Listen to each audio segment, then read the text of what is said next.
Welcome to How to Quilt Applique with me, Holly Ann Knight of String and Story. It's my job to guide you to quilt with confidence.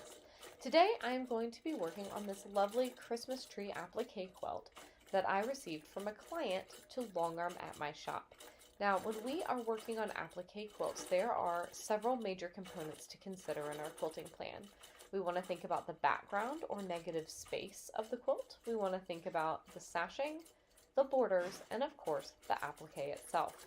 Now on this particular quilt, you can see there's this checkerboard at this kind of white on white cream section, and then also this red and cream section. I'm treating all of that as the background, and I'm filling it with a simple meander. I'm working across the quilt, adding that meander, and as I come to each of these applique trees, I am using a quilting ruler to help stabilize my quilting foot in order to quilt right up around those trees without actually stitching on them. These trees are a little big to not have any stitching on them, but I happen to know that my client is going to add some applique birds later. Now I'm going to come on around the top of this tree, finish my applique stitching, and then continue my meandering. Next up, I'm treating the Irish chain portion of this quilt as the sashing. This intersects on the diagonal, much like a regular sashing might intersect at right angles, and I'm filling these with simple continuous curves.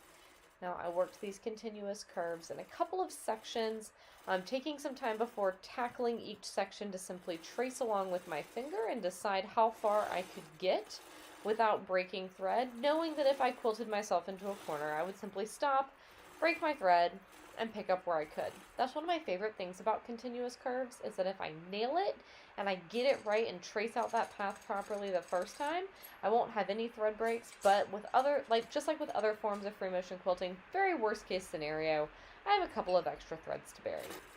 I'm going to continue on along here. You can see I've gone kind of up along one side of the block. I'm going down into the next row along the top edge, and then I will work back into that first row and continue like this, quilting the top edges of all of these, and then I will work my way back doing the same thing. Here you can see me rolling the quilt back up and continuing on just the same way that we talked about. I, of course, have sped this up quite a bit from the previous clip we were looking at. This is about an 8x increase in speed, which is not overly relevant to this continuous curve technique, but I just want to note that because I know that that is something that often comes up when I'm teaching long arming, is this concept of long arming moving at lightning speed. We see something like this and it doesn't immediately feel impossible to our brains. And so if we then begin to long arm and can't long arm this quickly, we feel like we're doing something wrong. So just so you know, this is about an 8x speed, and you can see I'm now coming back up to that original block. I'm going to catch the bottom portion of it and then finish right up to the top here.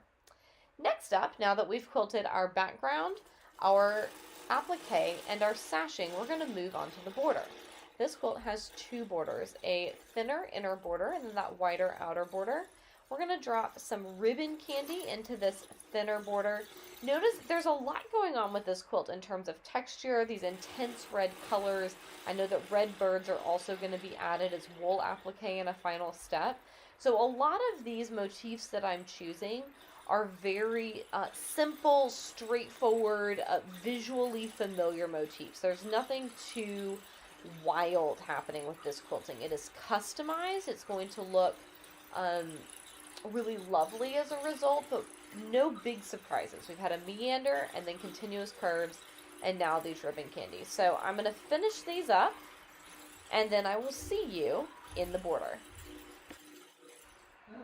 Just like that, we have arrived in the final border of this fully custom applique quilt.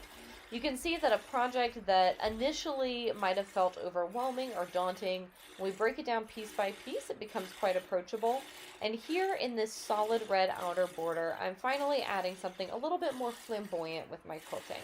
I'm doing a nice echoed heirloom feather going all along.